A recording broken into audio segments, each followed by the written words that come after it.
This video is specifically drafted for the ones responsible for censoring our social media networks and limiting our selection and ultimately silencing our voice in the greatest US government-sanctioned violation of our constitutional rights ever in the recorded history of our country.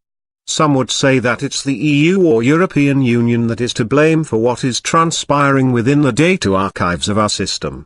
Some would say that Trump is to blame for the censorship of what he refers to as fake social media news. No, both were just puppets and tools to those who had been trying to achieve their desires way before either party had lifted their power gavel of authority to enforce their censorship that really was only meant to increase their pocketbooks and profit margins. This video is for you YouTube administration and Google executives, and especially you Hollywood actors. They cried and whined about video piracy and copyright infringements on their multi-million-dollar movies, whining because they lost a few bucks they could have sucked out of the people who watch their overrated films that they made millions of dollars in. They could have made even more if it wasn't for video piracy trading freely on the internet. Greed at its most pathetic. I hold dictators and religious fanatical terrorists in higher regard than you scum actors of Hollywood. You're already rich, but you're mad because you could have made more. So you used your influence across seas, did some charity work to brown nose it and put pressure where you know you could to make that extra buck. Congratulations, you all have now successfully surpassed the level of the villains you portray in your films in being naturally detested. And they're not the only ones. You Google executives and YouTube administration. You knew long ago that America's freedom of religion and freedom of the press stopped you from turning an extra 6% quarterly profit margin. The laws of our country held to from censoring the content allowed to be uploaded, so you teamed up with the whiny Hollywood actors step on our rights out of the country by pressuring the European Union to enforce their infringement laws against all countries, and now look what you've done.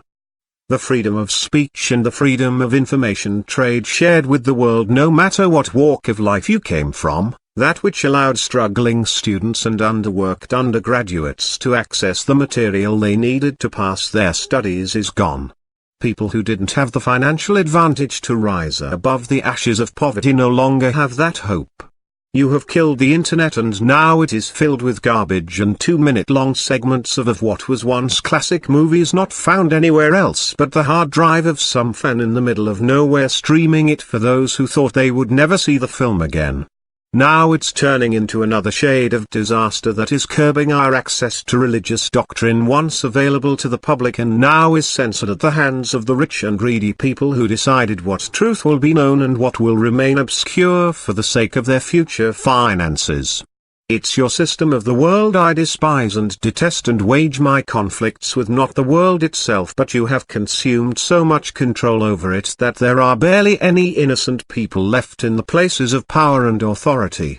Be assured that once I'm done with the Area 51 raid, that will weaken the corrupt government's embezzlement of taxpayers' money that pay for their personal agenda while driving us into a debt that later generations will have to bear, with this highly over-budgeted and dramatized military base and the International Antiquities Guild that has been muscling small countries for their sacred artifacts for decades, promising to display their ancestors' stories for the generations of tomorrow to learn from, when most of these countries and religions were never supposed to allow the public to know their secrets in the first place, and have gone as far as to refuse to return artifacts to the country's origin when they requested them to, stating that the artifacts are under examination, not including the fact that some of the artifacts were never even catalogued nor made it to the museum, but were stolen under the knowledge of the Antiquities Guild and sold on the black market for profit.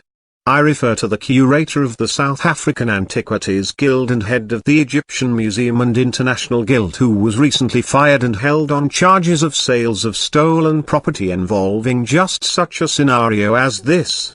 Once I'm finished with them, be sure I'll be influencing the group of people that Naruto run through your next boardroom meeting or set of your next film and put you and your career and all your dirty money and power on the spotlight, just like a Broadway musical.